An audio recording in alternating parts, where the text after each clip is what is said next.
അസ്സലാമു അലൈക്കും വറഹ്മത്തുള്ളാഹി വബറകാതുഹു. ഖുർആൻ പഠനം 1466 സൂറത്തുൻ നഹൽ 90-ാം സൂക്തം. അഊദു ബില്ലാഹി മിനശ് ശൈത്വാനിർ റജീം. ബിസ്മില്ലാഹിർ റഹ്മാനിർ റഹീം. ഇന്നല്ലാഹ യഅ്മുറു ബിൽ അദ്ലി വൽ ഇഹ്സാനി വഇതാഇ ദിൽ ഖുർബാ وينهى عن الفحشاء والمنكر والبغي يعظكم لعلكم تذكرون. صدق الله العظيم. بسم الله والحمد لله والصلاة والسلام على سيدنا محمد وآله وصحبه ومن تبعهم بإحسان إلى يوم الدين. أما بعد. إن الله يأمر, നിശ്ചയം അല്ലാഹു കൽപ്പിക്കുന്നു, ബിൽ അദ്ലി, നീതി കൊണ്ട്, വൽ ഇഹ്സാനി, നന്മ കൊണ്ടും, വഈതാഇദിൽ ഖുർബ, കുടുംബക്കാർക്ക് ദാനം നൽകണം എന്നതുകൊണ്ടും അല്ലാഹു കൽപ്പിക്കുന്നു. വയൻഹാ അനിൽ ഫഹ്ശായി, അനാശാസ്യ പ്രവർത്തനങ്ങളെ തൊട്ട് അല്ലാഹു വിലക്കുന്നു. വൽ മുൻകരി, നീചവൃത്തികളെ തൊട്ടും, വൽ ബഗയി, അതിക്രമങ്ങളെ തൊട്ടും അല്ലാഹു വിലക്കുകയും ചെയ്യുന്നു. യഅദുക്കും, അല്ലാഹു നിങ്ങളെ ഉപദേശിക്കുകയാണ്. ലഅല്ലക്കും തദക്കറൂൻ, നിങ്ങൾ പാഠം ഉൾക്കൊള്ളുന്നവരാവാൻ വേണ്ടി. അല്ലാഹു സുബ്ഹാനഹു വ തആല കഴിഞ്ഞ സൂക്തത്തിൽ വനസ്സൽനാ അലൈക്കൽ കിതാബ തിബ്യാനൻ ലികുല്ലി ഷൈഇൻ, എല്ലാ വസ്തുക്കളുടെയും വിശദീകരണമായിട്ട് തങ്ങൾക്ക് ഖുർആൻ അവതരിപ്പിച്ചു എന്ന് പറഞ്ഞില്ലേ? ആ പറഞ്ഞപ്പോൾ വസല ബിഹി, അതിനോട് ചേർത്തുകൊണ്ട് അല്ലാഹു തആല പറയാണ്, മാ യഖ്തലി തകാലിഫ, അള്ളാഹുവിന്റെ വിധിവിലക്കുകൾ, നിയമനിർദ്ദേശങ്ങൾ ഉൾക്കൊള്ളുന്ന കാര്യങ്ങളെ അള്ളാഹു അതിനോട് ചേർത്തു പറയുകയാണ്. എല്ലാ കാര്യങ്ങളുടെയും വിശദീകരണം ഖുർആനിലുണ്ട് എന്ന് പറഞ്ഞാൽ ഏതൊക്കെയാണ് ആ കാര്യങ്ങൾ? ആ കാര്യങ്ങളുടെ ഒരു ഹ്രസ്വമായിട്ടുള്ള അവതരണമാണ് ഇവിടെ അള്ളാഹു നിർവഹിച്ചത്. അള്ളാഹുവിന്റെ ഭാഗത്തു നിന്നുള്ള നമുക്ക് ഉള്ള കൽപ്പനകൾ, ആ കൽപ്പനകൾ ഫർളൻ വ നഫ്ലൻ വ അഖ്ലാഖൻ വ ആദാബൻ, നിർബന്ധമായ കാര്യങ്ങളോ സുന്നത്തായ കാര്യങ്ങളോ സ്വഭാവ രൂപീകരണവുമായി ബന്ധപ്പെട്ടതോ സാമൂഹ്യ മര്യാദകളുമായി ബന്ധപ്പെട്ടതോ ഒക്കെ ആയിട്ട് നമ്മുടെ ജീവിതത്തിൽ ഏതൊക്കെ മേഖലകളുമായി നമ്മൾ ബന്ധപ്പെടേണ്ടതുണ്ടോ ആ മേഖലകളിലേക്കെല്ലാം സർവതല സ്പർശിയായി ബാധിക്കുന്ന കാര്യങ്ങളെ അല്ലാഹു സുബ്ഹാനഹു വ തആല നമ്മിലേക്ക് എത്തിച്ചു തന്നതാണ്. ആ നേരത്തെയുള്ള എല്ലാത്തിന്റെയും വിശദീകരണം എന്ന ആയത്തിനോട് ചേർത്തു പറഞ്ഞതാണ് എന്ന് മഹാനായ അബൂ ഹയ്യാൻ റഹ്മത്തുള്ളാഹി അലൈഹി തന്റെ അൽ ബഹറുൽ മുഹൈത്ത് തഫ്സീറിൽ ഈ ആയത്തിന്റെ വ്യാഖ്യാനത്തിൽ വിശദീകരിച്ചത് കാണാം. ഇമാം റാസി റളിയല്ലാഹു അൻഹു പറയുന്നത് കാണാം, ഇന്നഹു തആല ലമ്മസ്തഖസാ ഫീ ശറഇൽ വഅദി വൽ വഈദി വത്തർഗീബി വത്തർഹീബി അത്ബഅഹു ബിഖൗലിഹി ഇന്നല്ലാഹ യഅ്മുറു ബിൽ അദ്ലി വൽ ഇഹ്സാൻ. ഉണ്ടോ? ലമ്മസ്തഖസാ ഫീ ശറഇൽ വഅദി വൽ വഈദ്, വാഗ്ദാനങ്ങൾ, താക്കീതുകൾ, പ്രോത്സാഹനങ്ങൾ, അതേപോലെ തന്നെ ഭയപ്പെടുത്തലുകൾ. അതായത് ഈ കാര്യം ചെയ്താൽ നിങ്ങൾക്ക് ഇന്ന ഗുണം കിട്ടും, ഈ കാര്യം ചെയ്താൽ ഇന്ന ശിക്ഷ കിട്ടും. അതൊന്ന് പ്രോത്സാഹനമാണ്, മറ്റൊന്ന് നിരുത്സാഹപ്പെടുത്തലാണ്. ഒന്ന് പ്രചോദനമുണ്ടാക്കലാണ്, മറ്റൊന്ന് താക്കീതു നൽകലാണ്. ഇങ്ങനെ അല്ലാഹു സുബ്ഹാനഹു വ തആല കുറെ കാര്യങ്ങൾ നേരത്തെ വിശദീകരിച്ചപ്പോൾ അതിനെ തുടർന്നുകൊണ്ട് അല്ലാഹു പറഞ്ഞതാണ് ഇന്നല്ലാഹ യഅ്മുറു ബിൽ അദ്ലി വൽ ഇഹ്സാൻ എന്ന്. അപ്പൊ ഇവിടെ ഈ ആയത്തിൽ എന്താ ഉണ്ടായത്? ഫജമഅ ഫീ ഹാദിഹിൽ ആയത്തി, ഈ ആയത്തിൽ അല്ലാഹു സുബ്ഹാനഹു വ തആല ഒരുമിച്ച് കൂട്ടി മാ യത്തസിലു ബിത് തക്ലീഫി, അല്ലാഹുവിന്റെ കൽപ്പനകളോട് ബന്ധപ്പെട്ട് വരുന്നതിനെ എല്ലാം അല്ലാഹു ഈ ഒരൊറ്റ സൂക്തത്തിൽ ഒരുമിച്ച് കൂട്ടി. ഫർളൻ വ നഫ്ലൻ, നിർബന്ധമായതോ സുന്നത്ത് ഐച്ഛികമായതോ ആയിട്ട് അല്ലാഹു തആല ചെയ്യാൻ കൽപ്പിച്ചിട്ടുള്ള കാര്യങ്ങളൊക്കെ അല്ലാഹു തആല ഈ സൂക്തത്തിൽ ഒരുമിച്ച് കൂട്ടി. വമാ യത്തസിലു ബിൽ അഖ്ലാഖി വൽ ആദാബി ഉമൂമൻ വ ഖുസൂസൻ, സ്വഭാവ രൂപീകരണവുമായി ബന്ധപ്പെട്ടും അതേപോലെ തന്നെ ജീവിത മര്യാദകളുമായി ബന്ധപ്പെട്ടും നമുക്കുണ്ടാവേണ്ട ചില പ്രത്യേകമായിട്ടുള്ള കാര്യങ്ങളും പൊതുവായിട്ടുള്ള ചില കാര്യങ്ങളും അല്ലാഹു തആല ഇവിടെ പറഞ്ഞു. അതായത് മനുഷ്യ ജീവിതത്തിന്റെ നിഖില മേഖലകളെയും സ്പർശിക്കും വിധത്തിൽ അവരുടെ ജീവിതത്തിന്റെ മൊത്തത്തിൽ സമൂഹത്തിനാകമാനം ഉപകാരം ലഭ്യമാക്കുന്നത് ഉറപ്പാക്കുന്ന രീതിയിലുള്ള ഒരു സന്ദേശം അല്ലാഹു സുബ്ഹാനഹു വ തആല ഈ സൂക്തത്തിലൂടെ നൽകിയിരിക്കുകയാണ്. അപ്പൊ ഏറ്റവും പ്രധാനപ്പെട്ട കാര്യമെന്ന് പറയുന്നത് മുമ്പ് അല്ലാഹു സുബ്ഹാനഹു വ തആല പറഞ്ഞു ഖുർആൻ നസ്സൽനാ അലൈക്കൽ കിതാബ തിബിയാനൻ ലികുല്ലി ഷൈ, എല്ലാത്തിന്റെയും വ്യാഖ്യാനമായിട്ട് വിശദീകരണമായിട്ടാണ് ഖുർആനെ നാം അവതരിപ്പിച്ചത്. ഹുദൻ വ റഹ്മത്തൻ വ ബുശ്റാ ലിൽ മുസ്ലിമീൻ, അല്ലെ, മാർഗദർശനവും അതേപോലെ തന്നെ കാരുണ്യവും വിശ്വാസികൾക്ക് ഗുഡ് ന്യൂസുമായിട്ടാണ് ഖുർആനെ അവതരിപ്പിച്ചത് എന്ന് പറഞ്ഞപ്പോൾ അതിന്റെ ഒരു പൂർത്തീകരണം പോലെ, അല്ലെങ്കിൽ അതിന്റെ ഒരു പ്രാക്ടിക്കൽ വശം എന്ന രീതിയിലാണ് ഈ ആയത്തിൽ അല്ലാഹു സുബ്ഹാനഹു വ തആല കാര്യങ്ങൾ വിശദീകരിച്ചിട്ടുള്ളത്. എന്തൊക്കെ ഇവിടെ പറയുന്നത്? ഇന്നല്ലാഹ യഅ്മുറു ബിൽ അദ്ൽ, അല്ലാഹു തആല നീതി കൊണ്ട് കൽപ്പിക്കുന്നു, കാര്യങ്ങളെല്ലാം ക്രമമനുസരിച്ച് പോവുക എന്നതാണ് നീതി. അതിന്റെ നേരെ എതിരാണ് അക്രമം എന്ന് പറയുന്നത്, അനീതി. അതായത് ക്രമം തെറ്റിച്ച് ഒന്നുകിൽ ഓവറാക്കിയിട്ടോ അല്ലെങ്കിൽ തീരെ ഇല്ലാത്ത രീതിയിലോ വരുന്ന സ്വഭാവങ്ങൾ, അതുണ്ടാകാൻ പാടില്ല എന്ന് അള്ളാഹു നിങ്ങളോട് കൽപ്പിച്ചിരിക്കുന്നു. നിങ്ങൾ അക്രമം ചെയ്യരുത്, നീതി ഉണ്ടാക്കണം, നിലനിർത്തണം എന്ന്. ഈ ജീവിതത്തിന്റെ എല്ലാ മേഖലയിലും ഒരു സ്ഥലത്തും അനീതി എന്ന് പറയുന്ന ഒരു സംഗതി ഉണ്ടാവാനുള്ള അവസരം നിങ്ങളായിട്ടുണ്ടാക്കരുത്. വല്ല അനീതിയുടെയും സാഹചര്യത്തിന് കൂട്ടുനിൽക്കുകയോ അനീതിയെ പ്രോത്സാഹിപ്പിക്കുകയോ ചെയ്യുന്ന രീതിയും നിങ്ങൾ സ്വീകരിക്കരുത് എന്നാണ് അല്ലാഹു സുബ്ഹാനഹു വ തആല ഇവിടെ സൂചിപ്പിക്കുന്നത്. നോക്കൂ, ബഹുമാനപ്പെട്ട ഇബ്നു കസീർ തന്റെ തഫ്സീറിൽ ഈ ആയത്ത് വിശദീകരിച്ചപ്പോൾ പറഞ്ഞു, യുഖ്ബിറു തആല അന്നഹു യഅ്മുറു ഇബാദഹു ബിൽ അദ്ലി, അല്ലാഹു തആല തന്റെ അടിമകളോട് നീതി ചെയ്യാൻ കൽപ്പിക്കുന്നുണ്ട് എന്നാണ് അല്ലാഹു ഇവിടെ പറയുന്നത്. നീതി എന്ന് പറഞ്ഞാൽ എന്താ? വഹുവൽ ഖിസ്തു വൽ മുവാസനത്തു, അത് തൂക്കമൊപ്പിച്ച് അങ്ങോട്ട് കൂടുതലോ കുറവോ ഇല്ലാത്ത രീതിയിൽ, അതേപോലെ ഇങ്ങോട്ട് കുറവോ കൂടുതലോ ഇല്ലാത്ത രീതിയിൽ വളരെ കറക്റ്റായിട്ടുള്ള രീതിയിൽ കാര്യങ്ങൾ പോവുക എന്നതാണ് നീതി എന്ന് പറയുന്നത്. അത് അല്ലാഹു സുബ്ഹാനഹു വ തആല ഇവിടെ കൽപ്പിക്കുകയാണ്. അതോടെ തന്നെ യൻദുബുൽ ഇഹ്സാൻ, ആളുകളിലേക്കൊക്കെ നന്മ ചെയ്യണം എന്നും അല്ലാഹു സുബ്ഹാനഹു വ തആല കൽപ്പിക്കുകയാണ് ഇവിടെ. നമ്മുടെ സ്വന്തം ജീവിതത്തിൽ നന്മയുണ്ടാവണം, മറ്റുള്ളവരിലേക്ക് നന്മ പകർന്നു കൊടുക്കാനുള്ള ശൈലിയും നമ്മൾ സ്വീകരിക്കണം എന്നും അല്ലാഹു ഇവിടെ ഈ ആയത്തിലൂടെ കൽപ്പിക്കുകയാണ്. ഖൗലിഹി തആല, അല്ലാഹു വേറെ സ്ഥലത്ത് പറഞ്ഞിട്ടുണ്ടല്ലോ, വൈൻ ആഖബതും ഫആഖിബൂ ബിമിസ്ലി മാ ഉഖിബതും ബിഹി, നിങ്ങളോട് അവർ നിങ്ങളെ ശിക്ഷിക്കുന്ന രീതി സ്വീകരിക്കുകയാണെങ്കിൽ, നിങ്ങൾക്ക് നേരെ അവർ വരികയാണെങ്കിൽ ഇങ്ങോട്ടുണ്ടായ അതേ അളവിൽ നിങ്ങൾക്ക് പ്രതികരിക്കാം. അപ്പൊ അതേ അളവിൽ എന്ന് പറയുമ്പോൾ അല്പം പോലും കൂടരുത്, കൂടിയാൽ അനീതിയിലേക്ക് പോകും. അവിടെ തന്നെ നിൽക്കുകയാണെങ്കിൽ നീതിയിൽ നിൽക്കും. അതേ സമയത്ത് വലയിൻ സബർത്തും ലഹുവ ഖൈറുൽ ലിസ്സാബിരീൻ, നിങ്ങൾ ക്ഷമിക്കുകയാണെങ്കിൽ ക്ഷമാശീലർക്ക് അതാണ് ഖൈറ്. അതാണ് എന്ത്? നീതി പറഞ്ഞിട്ട് അല്ലാഹു തആല എന്ത് പറഞ്ഞത്? ഗുണം ചെയ്യാന്നുള്ളത് പറഞ്ഞത്. എന്ന് പറഞ്ഞാൽ ഇങ്ങോട്ടുണ്ടായ അതേ അളവിൽ തിരിച്ചു കൊടുക്കാൻ നമുക്ക് പറ്റുമെങ്കിലും റേറ്റ് ഉണ്ടെങ്കിലും തിരിച്ചു കൊടുക്കുകയേ ചെയ്യാതെ വിട്ടുവീഴ്ച ചെയ്യുക എന്ന് പറയുന്നതാണ് ഇഹ്സാൻ. അതിനൊന്നുകൂടി മഹത്വം വർദ്ധിക്കും എന്നർത്ഥം. അതേപോലെ ഖുർആനിൽ തന്നെ അല്ലാഹു പറഞ്ഞു, ജസാഉ സയ്യിഅത്തിൻ സയ്യിഅത്തും മിസ്ലുഹാ, ഒരു തിന്മയുടെ പ്രതിഫലം അതേപോലത്തെ ഒരു തിന്മയാണ്. അതേപോലത്തെ ഒരു തിന്മ എന്ന് പറഞ്ഞാൽ നീതിയാണ്. അതേസമയത്ത് ആ തിന്മയും അങ്ങോട്ട് തിരിച്ചു ചെയ്യാതെ ഫമൻ അഫാ വഅസ്ലഹ, ആരെങ്കിലും മാപ്പ് ചെയ്തു കൊടുക്കുകയും നന്മ പ്രവർത്തിക്കുകയും ചെയ്താൽ ഫഅജ്റുഹു അലല്ലാഹ്, അവന്റെ പ്രതിഫലം അള്ളാഹുവിന്റെ മേലിൽ ഉറച്ചു ചാൽ അതാണ് ഏറ്റവും നല്ല രീതി എന്നർത്ഥം. അതുകൊണ്ടാണ് നീതി പറഞ്ഞിട്ട് അതിന്റെ ഉടനെ ഇഹ്സാൻ എന്നതിന് അല്ലാഹു തആല ഇവിടെ രേഖപ്പെടുത്തിയിട്ടുള്ളത് എന്നർത്ഥം. അപ്പോ ഈ വിധത്തിൽ ഖുർആനിൽ നീതി നിലനിർത്തണം എന്ന് കൽപ്പിക്കുകയും എന്നാൽ നീതി അനുസരിച്ച് ചെയ്യാൻ സാധിക്കുന്ന പ്രതികരണം പോലും ഉണ്ടാകാതെ 100% വിട്ടുവീഴ്ചയുടെ സ്വഭാവം സ്വീകരിക്കുന്നത് ഒന്നുകൂടി മഹത്വമുള്ള സ്വഭാവമാണെന്നും ശൈലിയാണെന്നും അല്ലാഹു തആല പഠിപ്പിച്ചിട്ടുണ്ട് എന്ന് ഇബ്നു കസീർ തന്റെ തഫ്സീറിൽ ഇവിടെ വിശദീകരിക്കുന്നത് കാണാം. അപ്പൊ ഏതായാലും ഇന്നല്ലാഹ യഅ്മുറു, നിശ്ചയം അല്ലാഹു കൽപ്പിക്കുന്നു, അവൻ എല്ലാത്തിന്റെയും വിശദീകരണമായി അവതരിപ്പിച്ചിട്ടുള്ള വിശുദ്ധ ഖുർആനിലൂടെ അല്ലാഹു സുബ്ഹാനഹു വ തആല കൽപ്പിക്കുന്നു ബിൽ അദ്ലി, നീതി കൊണ്ട് കൽപ്പിക്കുന്നു. നീതി എന്ന് പറഞ്ഞാൽ മറ്റൊരു വ്യാഖ്യാനം ബി തവസ്സുത്ത് ഫിൽ ഉമൂരി, കാര്യങ്ങളിലുള്ള മിതത്വം, അമിതമാകുന്നില്ല കുറവ് വരുന്നുമില്ലാത്ത രീതി എന്നാണ് മറ്റൊരു വ്യാഖ്യാനം. ഇഅ്തിഖാദൻ, വിശ്വാസത്തിൽ മിതത്വം പാലിക്കുക.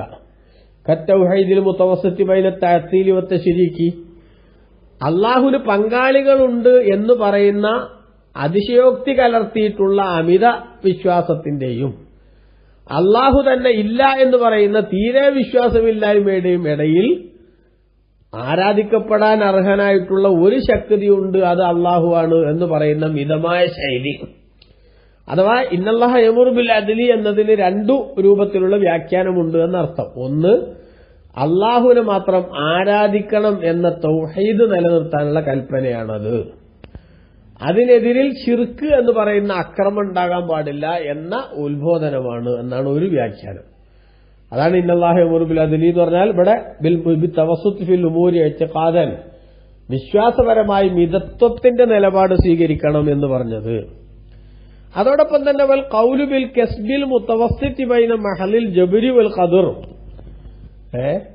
അല്ലാഹു തആല നമ്മിൽ എന്തൊക്കെയോ അടിച്ചേൽപ്പിക്കുകയാണ്, നമുക്കതിൽ സ്വാതന്ത്ര്യമൊന്നുമില്ല എന്ന് പറയുന്ന ജബറിന്റെ ശൈലി.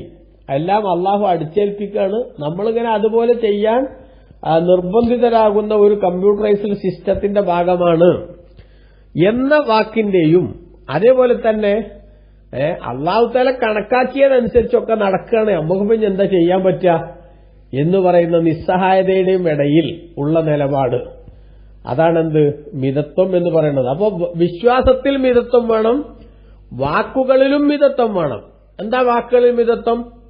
അള്ളാഹു ആണ് എല്ലാം കണക്കാക്കുന്നത് എന്നത് ശരി, പക്ഷേ ഇഷ്ടമുള്ളത് തെരഞ്ഞെടുക്കാനുള്ള സ്വാതന്ത്ര്യം അള്ളാഹു നമുക്ക് തരികയും നേരും നെറിയും എന്തൊക്കെയാണ്, നന്മയും തിന്മയും എന്തൊക്കെയാണ് എന്ന് അള്ളാഹു വിശദീകരിച്ച് തരികയും ചെയ്തു എന്ന ഈ ഇഖ്തിയാറിന്റെ ശൈലി, ഈ ചോയ്സ്, ഇഷ്ടമുള്ളത് തെരഞ്ഞെടുക്കാനുള്ള ചോയ്സ്, അതിനുള്ള സ്വാതന്ത്ര്യം അള്ളാഹു നമുക്ക് നൽകിയിട്ടുണ്ട് എന്ന് വാക്കിലുള്ള മിതത്വം അത് നമ്മൾ പറയേണ്ടതാണ്. അതേപോലെ തന്നെ അമലൻ, പ്രവൃത്തിപദത്തിലും എന്ത് വേണം? മിതത്വം പാലിക്കണം. എങ്ങനെ? കത്തഅബ്ബുദി ബിഅദാഇൽ വാജിബാത്തി, ഉണ്ടോ, നിർബന്ധങ്ങളൊക്കെ ചെയ്യുക, അങ്ങനെ ആരാധനകൾ നിർവഹിക്കുക. അൽ മുതവസ്സിതി ബൈനൽ ബതാലത്തി വത്തറഹുബി, ഒരു നന്മയും ചെയ്യാത്ത രീതി ഒഴിവാക്കുക. ഒക്കെ അള്ളാഹു കണക്കാക്കിയതുപോലല്ലേ വരിക, പിന്നെ എന്താ നമ്മൾ ബേജാറാവണേ എന്ന് പറഞ്ഞ് ഒന്നും ചെയ്യണില്ല എന്ന് പറയുന്ന ബത്താലത്തിന്റെ ശൈലിയില്ല. അതേപോലെ തന്നെ വൽ ഖദർ, അള്ളാഹ് കണക്കാക്കിയത് എന്താണെങ്കിൽ അത് വരും, അതിനിപ്പോ നമ്മളെന്തിനത്ര കാര്യാക്കണേ? വത്തറഹുബി, പൗരോഹിത്യം ഓവറായിട്ട് നമുക്ക് അവശ്യ സർവീസുകളുടെ ഭാഗമായി പരിഗണിക്കേണ്ട കാര്യങ്ങൾ പോലും, അനുവദനീയമായ കാര്യങ്ങൾ പോലും ഉപേക്ഷിച്ചുകൊണ്ട് നമ്മളെന്താവുക? ഓവറാവുക. ഈ ഓവറാകുന്ന ശൈലി വേണ്ട, അതേസമയത്ത് തീരെയില്ലാത്ത ശൈലിയും വേണ്ട. അപ്പോ അതേപോലെ തന്നെ വഖുലുഖൻ, സ്വഭാവത്തിലും എന്ത് വേണം? മിതത്വം വേണം. ഏതുപോലെ കൽ ജൂദിൽ മുതവസ്സിതി ബൈനൽ ബുഖ്ലി വത്തബ്ദീർ, ഒന്നും ചെലവാക്കാത്ത പിശുക്കിന്റെയും ഉള്ളതെല്ലാം വാരിക്കോരി തത്വദീക്ഷയില്ലാതെ വാരി എറിയുന്ന ധൂർത്തിന്റെയും ഇടയിലുള്ള മിതത്വത്തിന്റെ ശൈലി. ഇതുപോലുള്ള കാര്യങ്ങൾ അള്ളാഹു നമ്മളോട് കൽപ്പിക്കുന്നു എന്ന് പറഞ്ഞാൽ, ഈ ആയത്തിന്റെ വ്യാഖ്യാനത്തിൽ ഇപ്പൊ എന്താണ് നമുക്ക് മനസ്സിലാക്കാൻ സാധിക്കുന്ന സംഗതി? ബഹുമാനപ്പെട്ട ഇമാം ബൈളാവി റളിയല്ലാഹു അൻഹു ഒക്കെ രേഖപ്പെടുത്തുന്നത് ഇങ്ങനെയാണ്. എന്ത്? നീതി കൊണ്ട് അള്ളാഹു കൽപ്പിക്കുന്നു എന്ന് പറഞ്ഞാൽ വിശ്വാസത്തിലും വാക്കിലും പ്രവർത്തനത്തിലും സ്വഭാവത്തിലും 4 മേഖലകളിലും എന്ത് വേണം? മിതത്വം നിലനിർത്തി മുന്നോട്ട് പോകണം, എവിടെയും ഓവറാവരുത്. അപ്പൊ വിശ്വാസം, നമുക്ക് ആരാധിക്കപ്പെടാൻ അർഹനായ ഒരു ശക്തിയുണ്ട്, ഒരു ദൈവമുണ്ട് എന്ന് വിശ്വസിക്കണം. ദൈവമുണ്ട് എന്ന് വിശ്വസിക്കുകയാണെങ്കിൽ പിന്നെ അത് ഒന്നിലും ഒതുക്കേണ്ട, കണ്ടമാനുണ്ടായിക്കോട്ടെ എന്ന് പറയുന്ന ശിർക്കിന്റെ ശൈലി പറ്റൂല. ഒരു ദൈവം വേണ്ട എന്ന് പറയുന്ന വറ്റ താഴത്തുള്ള ആ രീതിയും പറ്റൂല. രണ്ടിന്റെയും ഇടയിലുള്ള മിതത്വത്തിന്റെ നിലപാട് സ്വീകരിക്കണം. ശിർക്ക് ഒഴിവാക്കി തൗഹീദ് നിലനിർത്തണം വിശ്വാസത്തിൽ. ഇതാണ് വിശ്വാസത്തിലുള്ള അദല് എന്ന് പറഞ്ഞാൽ. അതേസമയത്ത് പ്രവർത്തനത്തിൽ ആണെങ്കിലോ വാക്കിലാണെങ്കിലോ, വാക്കിൽ നമ്മൾ പറയുന്നത് ശരിക്കും എന്തായിരിക്കണം? അതിശയോക്തി കലർത്തിയ സംസാരങ്ങൾ ഉണ്ടാവരുത്, തീരെ നിരുത്തരവാദപരമായ വാക്കുകളും പറയരുത്. അപ്പോ എല്ലാം അല്ലാഹു സുബ്ഹാനഹു വ തആല എന്ത് ചെയ്തിട്ടുണ്ട്? നിർബന്ധപൂർവ്വം നമുക്കൊരു ചോയ്സും ഇല്ല, നമുക്കൊരു സ്വാതന്ത്ര്യമല്ല എന്ന് പറയുന്ന, അള്ളാഹു നമ്മളെ കൊണ്ടാണ് നിർബന്ധിച്ച് ചെയ്യിപ്പിക്കുകയാണ് എന്ന് പറയുന്ന ശൈലിയോ, അല്ലെങ്കിൽ നമുക്ക് ആരുടെയും സപ്പോർട്ടില്ലാതെ എന്തും ചെയ്യാൻ സാധിക്കും എന്ന് പറയുന്ന ശൈലിയോ, ഇത് രണ്ടും ഉണ്ടാവാൻ പാടില്ല. ഇതാണ് വാക്കിൽ നമ്മൾ ശ്രദ്ധിക്കേണ്ട മിതത്വം. പ്രവർത്തനത്തിലും നമുക്ക് എന്ത് വേണം? മിതത്വം വേണം. നിർബന്ധ കാര്യങ്ങളൊക്കെ ചെയ്യണം, ആ നിർബന്ധ കാര്യങ്ങൾ ചെയ്യുമ്പോൾ അള്ളാഹു അനുവദിച്ച ചില വിഷയങ്ങൾ കൂടി ചിലപ്പോൾ അതിലേക്ക് ആവശ്യമുണ്ടാവും. അനുവദിച്ചതൊന്നും ചെയ്യാൻ പാടില്ല എന്ന് വാദിച്ചിട്ട് വെറുതെ വല്ലാത്ത സന്യാസത്തിന്റെ ശൈലി സ്വീകരിക്കണ്ട. എന്നാലോ ഒരു നിയന്ത്രണമില്ലാതെ തോന്നിയതെല്ലാം ചെയ്യുന്ന ഈ സ്വാതന്ത്ര്യത്തിന്റെ വല്ലാത്തൊരു പിടിവിട്ട ശൈലി ഉണ്ടല്ലോ, അതിലേക്ക് പോകാനും പാടില്ല. അതുപോലെ തന്നെ നമ്മുടെ സ്വഭാവ രൂപീകരണത്തിൽ അവിടെ മിതത്വത്തിന്റെ സ്വഭാവം വേണം. നമ്മൾ ധർമ്മം ചെയ്യണമെന്ന് നമ്മുടെ നല്ല സ്വഭാവമാണ്. പക്ഷെ ധർമ്മം എന്ന് പറയുന്നത് തത്വദീക്ഷയില്ലാതെ എന്തെങ്കിലും കാട്ടിക്കൂട്ടേണ്ടതല്ല. പിശുക്ക് കാണിച്ച് എല്ലാം പൂഴ്ത്തിവെക്കുന്ന ഇതൊന്നും ഉണ്ടാകാൻ പാടില്ല എന്നാണ് അതിൽ നീതി കൊണ്ട് അല്ലാഹു തആല കൽപ്പിക്കുന്നു. വൽ ഇഹ്സാൻ. അതോടൊപ്പം തന്നെ ജനങ്ങൾക്ക് ഗുണം ചെയ്യാനും. ഇഹ്സാൻ എന്ന് പറഞ്ഞതിന് രണ്ട് അർത്ഥതലമുണ്ട്. ഒന്ന്, നമ്മുടെ ജീവിതത്തിൽ അള്ളാഹു എന്നെ നിരീക്ഷിക്കുന്നുണ്ട് എന്ന ബോധത്തോടുകൂടെ പടച്ചവന്റെ പൊരുത്തവും ഇഷ്ടവും ലഭിക്കണം എന്ന ചിന്തയോടുകൂടെ കാര്യങ്ങൾ ചെയ്യുക എന്നാണ് ഇഹ്സാനിന്റെ ഒരർത്ഥം. അൻ തഅബുദല്ലാഹ കഅന്നക തറാഹു ഫഇൻ ലം തകുൻ തറാഹു ഫഇന്നഹു യറാക എന്ന് ഇമാം ബുഖാരിക്ക് ഉദ്ധരിച്ച വിശാലമായ ഹദീസിൽ ജിബ്രീൽ അലൈഹിസ്സലാം ഇഹ്സാൻ എന്താണെന്ന് ചോദിക്കുന്നതിന് മുത്തനബി പറയണില്ലേ, അള്ളാഹുവിനെ നീ കാണുന്നത് പോലെ നീ അള്ളാഹുവിനെ ആരാധിക്കണം. അള്ളാഹുവിനെ നീ കാണുന്നില്ലെങ്കിലും അള്ളാഹു നിന്നെ കാണുന്നുണ്ട്, ഞാൻ അള്ളാഹുവിന്റെ നിരീക്ഷണത്തിലാണ് എന്ന ആ ഒരു ഓർമ്മയോടുകൂടെ പടച്ച റബ്ബെന്നെ നിരീക്ഷിക്കുന്നു. അതുകൊണ്ട് തന്നെ അവന്റെ പൊരുത്തം ലഭിക്കാനാണ് ഞാൻ കാര്യങ്ങൾ ചെയ്യുന്നത് എന്ന കാഴ്ചപ്പാടോടുകൂടെ ചെയ്യാതെ ഇഹ്സാനിന്റെ ഭാഗമാണ്. ഇനി രണ്ടാമത്തത് ഇഹ്സാൻ എന്ന് പറഞ്ഞാൽ ഇഹ്സാനു ഇലന്നാസ് അല്ലെങ്കിൽ ഇൽ ഖൽഖ്, പടപ്പുകൾക്ക് നന്മ ചെയ്തു കൊടുക്കുക. അതും ഇഹ്സാന്റെ ഭാഗമാണ്. ആളുകൾക്കെല്ലാം ഗുണം ചെയ്തു കൊടുക്കുന്ന രീതി സ്വീകരിക്കുക. എല്ലാത്തിലും ഉണ്ട് ഇഹ്സാൻ എന്ന് നബി സല്ലല്ലാഹു അലൈഹി വസല്ലം നിങ്ങൾ പറഞ്ഞിട്ടുണ്ട്. എല്ലാ കാര്യത്തിലും അല്ലാഹു സുബ്ഹാനഹു വ തആല ഒരു ഇഹ്സാൻ, ഒരു നന്മ ചെയ്തു കൊടുക്കൽ എന്നൊരു നന്മയുടെ ടച്ച് വെച്ചിട്ടുണ്ട്. അപ്പൊ നിങ്ങൾ നോക്കൂ, ഒരു ജീവിയെ നമ്മൾ കൊല്ലുകയാണെങ്കിൽ പോലും അവിടെയും ഇഹ്സാൻ ഉണ്ട് എന്നാണ് നബി സല്ലല്ലാഹു അലൈഹി വസല്ലം നിങ്ങൾ പറയണേ. ഇദാ ഖതൽതും ഫഅഹ്സിനുൽ ഖിത്ല. നിങ്ങൾ ഒരു സാധാരണ ഒരു ജീവിയെ കൊല്ലുകയാണെങ്കിൽ അവിടെ കൊലയിൽ നിങ്ങൾ ഗുണം ചെയ്യണം. കൊലയിൽ എങ്ങനെ ഗുണം ചെയ്യുക? ഒരു പേനിനെ കൊല്ലാണ് നമ്മൾ. പേനിനെ കൊല്ലുന്നത് എങ്ങനെ കൊല്ലാം? അതിനെങ്ങനെ ചെറിയ ചെറിയ കഷ്ണങ്ങളായി ഇങ്ങനെ കഷ്ണിച്ച് കഷ്ണിച്ച് കഷ്ണിച്ച് അതിന് ദുരിതം അടുപ്പിച്ച് കുറെ സമയം ദുരിതം അടുപ്പിച്ചിട്ട് കൊല്ലാം. അതേസമയത്ത് ഒരൊറ്റ കുത്തിന് എന്ത് ചെയ്യാൻ പറ്റും? ഒരു നിമിഷം കൊണ്ട് അതിനെ കൊല്ലാനും പറ്റും. ഒരു നിമിഷം കൊണ്ട് അതിനെ കൊല്ല എന്ന് പറയുന്നത് അതിനോട് ചെയ്യുന്ന ഗുണമാണ്, അതിനോട് ചെയ്യുന്ന നന്മയാണ്. അറിവ് നടത്തുകയാണ് ഒരു ജീവിയെ. ഇതാ ദബഹ്തും ഫഅഹ്സിനുൽ ദിബ്ഹ. അറിവ് നടത്തുമ്പോൾ നിങ്ങൾ അറിവിൽ നിങ്ങൾ നന്മ ചെയ്യണം. ഇങ്ങനെയാ നല്ല മൂർച്ചയുള്ള കത്തി ഉപയോഗിച്ചിട്ട് അറക്കുക. അപ്പൊ നിമിഷ നേരം കൊണ്ട് എന്ത് തീരും? അറിവ് തീരും. അതിന് വേദന കുറഞ്ഞ സമയം സഹിച്ചാൽ മതി. ഇவ்விധത്തിൽ ഇഹ്സാൻ കൊണ്ട് കൽപ്പിക്കുന്നു എന്ന് പറഞ്ഞാൽ അള്ളാഹുവിന്റെ തൃപ്തിയും പൊരുത്തവും മാത്രം ലാക്കാക്കി പ്രവർത്തിക്കുക എന്ന ആത്മീയ വശവും ജനങ്ങൾക്ക് പടപ്പുകൾക്ക് കൂടി ഗുണം ലഭിക്കുന്ന രീതിയിൽ ഇടപെടുക എന്ന ഭൗതിക വശവും രണ്ടും കൂടെ ചേർത്തുകൊണ്ടാണ് ആ ആയത്തിൽ അല്ലാഹു തആല പറഞ്ഞിട്ടുള്ളത് എന്നർത്ഥം. മൂന്നാമതായിട്ട് അല്ലാഹു സുബ്ഹാനഹു വ തആല പറഞ്ഞത് എന്താ? മൂന്നാമതായിട്ട് അല്ലാഹു സുബ്ഹാനഹു വ തആല പറഞ്ഞു വഈതാഇദിൽ ഖുർബാ. കുടുംബക്കാർക്ക് നിങ്ങൾ നൽകണം. ആവശ്യമായിട്ട് നിങ്ങൾക്ക് അല്ലാഹു നൽകിയതിൽ നിന്ന് കുടുംബക്കാർക്ക് നിങ്ങൾ ദാനം ചെയ്യണം എന്നും അല്ലാഹു നിങ്ങളോട് കൽപ്പിച്ചിരിക്കുന്നു. പൊതുവിൽ ദാനം ചെയ്യാൻ പടച്ചവന്റെ കൽപ്പന ഉണ്ട്. എന്നാൽ അതിൽ ഏറ്റവും കൂടുതൽ നമ്മൾ പ്രയോറിറ്റി കൊടുക്കേണ്ടത് കുടുംബത്തിലുള്ളവരെയാണ്. കാരണം കുടുംബത്തിലുള്ളവരെ പരിഗണിക്കുമ്പോൾ അത് സദഖയും അതോടൊപ്പം തന്നെ കുടുംബ ബന്ധം ചേർക്കൽ എന്ന പുണ്യവും രണ്ടും കൂടെ ചേർന്നതായിരിക്കും. അതുകൊണ്ട് കുടുംബത്തിലുള്ളവർക്ക് നമ്മൾ ഗുണം ചെയ്യണം എന്ന് അല്ലാഹു തആല പറഞ്ഞു. ദാനം ചെയ്യണം. കുടുംബക്കാരൊക്കെ അവഗണിച്ച് അപ്പൊ പേരും പ്രശസ്തിയൊന്നും ഉണ്ടാവില്ല. നാട്ടിലിങ്ങനെ ജനങ്ങളുടെ മുന്നിൽ ഇങ്ങനെ വലിയ കൊടുക്കല്, അതേസമയത്ത് കുടുംബത്തിലുള്ള വേണ്ടപ്പെട്ട ആളുകളൊക്കെ പട്ടിണി കിടക്കുകയാണ്. അങ്ങനത്തെ കൊടുതിക്കാരെ അല്ല അള്ളാഹുവിന് ഇഷ്ടം. മറിച്ച് ഏറ്റവും പ്രഥമമായി പരിഗണിക്കേണ്ടത് സ്വന്തം കുടുംബത്തിലുള്ളവരെയാണ് എന്ന് നബി സല്ലല്ലാഹു അലൈഹി വസല്ലം തങ്ങൾ പറഞ്ഞിട്ടുണ്ട്. അതുകൊണ്ടാണ് ഹദീസിൽ കാണാം ഇന്ന അഅ്ജല തആഅത്തി സവാബൻ സിലത്തുർ റഹ്മി. പ്രതിഫലം കൊണ്ട് നമ്മൾ ചെയ്യുന്ന ആരാധനകളിൽ ഏറ്റവും പെട്ടെന്ന് പ്രതിഫലാർഹമായി മാറുന്നത് കുടുംബബന്ധം ചേർക്കൽ എന്ന സംഗതിയാണ് എന്ന് ബഹുമാനപ്പെട്ട നബി സല്ലല്ലാഹു അലൈഹി വസല്ലം തങ്ങൾ പറഞ്ഞിട്ടുണ്ട്. കുടുംബബന്ധം മുറിക്കുക എന്നത് വളരെ ഗുരുതരമായിട്ടുള്ള കുറ്റമാണ് എന്നും ബഹുമാനപ്പെട്ട ഇസ്ലാം കൃത്യമായി രേഖപ്പെടുത്തിയിട്ടുണ്ട് എന്ന് നമ്മളിവിടെ പ്രത്യേകം മനസ്സിലാക്കണം. അപ്പൊ നോക്കൂ, നമ്മുടെ ജീവിതത്തിൽ അല്ലാഹു ആകുന്ന യജമാനന്റെ കൽപ്പനകൾ പാലിച്ചുകൊണ്ട് അവനെ മാത്രം ആരാധ്യനായി കാണുന്ന രീതി സ്വീകരിച്ച് അതോടൊപ്പം തന്നെ എല്ലാ കാര്യങ്ങളിലും മിതത്വത്തിന്റെ നിലപാട് മുറുകെ പിടിച്ച് മുന്നോട്ടു പോകുന്ന നല്ല സ്വഭാവത്തിന്റെ ഉടമകളായി മാറണമെന്ന് അല്ലാഹു കൽപ്പിച്ചിരിക്കുകയാണ്. ഇതിന്റെ ബാക്കി വിശദാംശങ്ങൾ ഇൻഷാ അല്ലാഹ് അടുത്ത ക്ലാസ്സിൽ പറയാം. വസല്ലല്ലാഹു അലാ സയ്യിദിനാ മുഹമ്മദിൻ വആലിഹി വസഹ്ബിഹി അജ്മഈൻ വൽഹംദുലില്ലാഹി റബ്ബിൽ ആലമീൻ. വസ്സലാമു അലൈക്കും.